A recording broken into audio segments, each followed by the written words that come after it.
Bonjour à tous, on va à nouveau aborder le magnifique lore d'Alterd à travers un épisode qui va cette fois traiter d'une faction, de la première des factions qu'Asgartha a vu naître, Ysmir.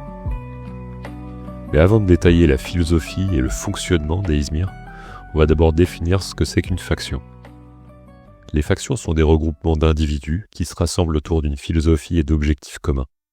Chaque faction a une idée bien précise de la façon dont le monde doit être stabilisé pour mieux venir à bout du tumulte. Bien que la plupart des habitants d'Asgartha ne fassent partie d'aucune faction, ces dernières accueillent quiconque partage leurs convictions, notamment les altérateurs.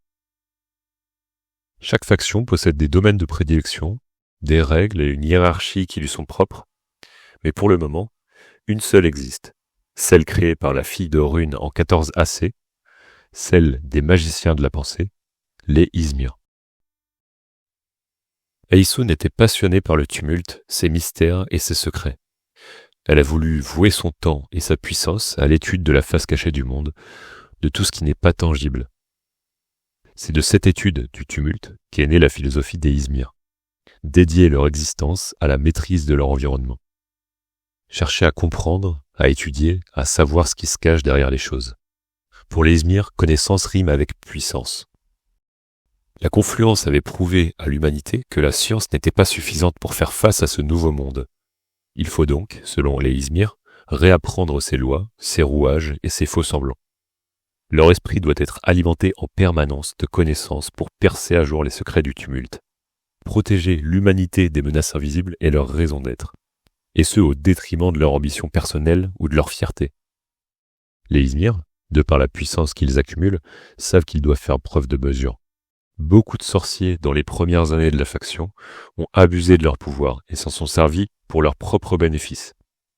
Ils se sont donc rapidement imposés des règles strictes concernant l'usage de leurs talents, qu'on appelle les interdits. La première de ces règles n'est pas des moindres, puisqu'elle dit que les Ysmir ne doivent jamais utiliser leurs dons pour leur gain personnel, mais toujours pour une cause ou un idéal en lequel ils croient vraiment. On ne connaît que peu d'autres interdits, mais on sait que la liste est longue.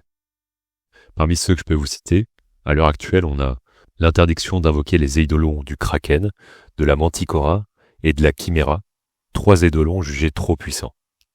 Et possiblement l'interdiction aux initiés d'une méthode consistant à empêcher toute manifestation d'un onéros en tant qu'eidolon. Mais bon, c'est qu'une supposition et on y reviendra, mais bien plus tard. Les initiés, c'est le nom que se donnent eux-mêmes les mages Ysmir. Les Ysmir accueillent dans leur rang tous ceux qui ont une appétence particulière pour les disciplines occultes, même si tous ne deviennent pas mages. On trouve chez les Ysmir de nombreux assistants chargés de préparer les composants des sorts ou de fabriquer des élixirs. Pour devenir mage Ysmir, il est nécessaire de passer par le statut de disciple, accordé au terme d'un processus de sélection drastique. Après avoir confirmé sa réceptivité à l'altération, on estime la proximité d'un individu avec une ou plusieurs sphères de magie. Il existe 5 sphères d'altération Ysmir qui correspondent à des disciplines. L'eidomancie, qui est l'invocation d'idées en utilisant des effigies, des petites statuettes d'éidolons qui facilitent grandement leur invocation depuis l'Empyrée. La géphyromancie, c'est la magie des transferts d'idées et du renforcement par le biais de sceaux. Les géphyromanciens peuvent façonner un sceau de conjuration pour aller puiser des idées directement dans l'Empyrée ou y bannir des entités. Ils peuvent également ralentir le temps et courber l'espace pour parcourir des distances incroyables. L'oromancie, qui est l'art de la divination par l'étude des courants d'idées présents dans le monde via les iris. Les iris semblent être une surcouche aux iris biologiques permettant de distinguer des courants d'idées présents dans le monde. La magie des iris permet aussi de percevoir des bribes du futur. On a aussi la synémancie, qui consiste à maîtriser des forces primales et élémentaires à travers la gestuelle, les signes. Ça s'apparente à une danse et c'est la discipline des mages de combat. Et enfin, on a la phonomancie, qui est la manipulation d'idées à travers la voix et les sons, en récitant des psaumes. Ces sphères forment à L5 le Naali, le style d'altération des Ysmir.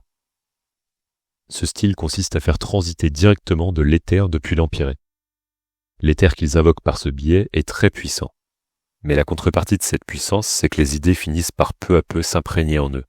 Dans le pire des cas, un initié atteint peut faire naître en lui une poche de tumulte, avec des conséquences dramatiques. Ils peuvent à long terme entrer dans un état second, marqué par des visions, des paroles étranges ou des longs sommeils profonds. On appelle ce phénomène de dégénération la rémanence. Donc, une fois estimée la proximité d'un aspirant Izmir avec une ou plusieurs sphères de magie, des sorciers jaugent son potentiel par le biais de tests et d'épreuves. Sur quelques milliers chaque année, seulement une dizaine deviennent disciples et intègrent le collège occulte pour devenir à terme un initié. Le collège occulte, c'est l'autre nom du Kadigir, le bastion des Izmir. C'est un complexe établi par Aysun sur les hautes falaises en retrait d'Arcaster. C'est un genre de quartier pour les Izmir, composé de jardins suspendus magnifiques qui leur servent encore une fois à l'étude ou à la méditation, d'un temple pour chaque sphère du Naali et de nombreux bâtiments plus spécialisés. En plus de tous ces temples et jardins suspendus, le Kadigir contient aussi et surtout le Magisterium. C'est le bâtiment principal du collège de magie d'Asgartha. Son architecture, ses matériaux, ses décorations sont irréels et magiques, et les Izmir y cachent également de nombreux et terribles secrets. Le lieu où Aysun a décidé d'établir le Magisterium n'est pas anodin, puisqu'il abrite également des singularités de tumulte qui doivent être surveillées avec attention. On y trouve d'abord dans le sous-sol le puits des larmes. Il porte ce nom du fait que toutes les sources d'eau du complexe, qui irriguent notamment les plantes et les arbres des jardins suspendus, convergent vers cet endroit et s'y déversent. Il contient en son sein le mégalithe, un solide amas d'éther, constamment surveillé par 3 éidolons, dont Sakarabrou et la Dame du Lac, qu'on a déjà évoqué dans l'épisode précédent. C'est d'ailleurs lors de l'élection d'un disciple que celui-ci est autorisé à tailler un fragment dans le mégalithe pour en faire un bijou qui lui servira de catalyseur magique pour manifester l'imaginaire avec plus d'efficacité. On trouve également au sein du Kadigir l'onde noire, une clairière obscure chargée de tumulte que surveille continuellement Baba Yaga, un autre puissant eidolon. À de nombreuses reprises, Baba Yaga a d'ailleurs repoussé les chimères qui se matérialisent dans cette plaine. Les chimères, c'est des êtres vivants habitués à vivre dans le tumulte et donc à muter en permanence. Quand une chimère sort du tumulte, son apparence se fige, et ce jusqu'à ce qu'elle y retourne. Certaines sont pacifiques, d'autres hostiles envers les humains, mais toutes les chimères peuvent absorber le mana pour s'en nourrir. Chaque temple du Kadigir est donc dédié à une école de magie et sert de lieu d'apprentissage aux initiés. À la tête de chaque école, on trouve un magister, ou magister en latin, qui veut dire professeur. C'est le représentant de la discipline magique. Ces proviseurs sont donc au nombre de 5 et siègent au haut conseil de la faction. Cette faction en particulier se structure en de multiples loges, chaque loge étant dédiée à un champ d'études particulier ou à une fonction spécifique. La recherche à laquelle elle se livre porte sur tous les aspects du mana, du tumulte et de l'altération.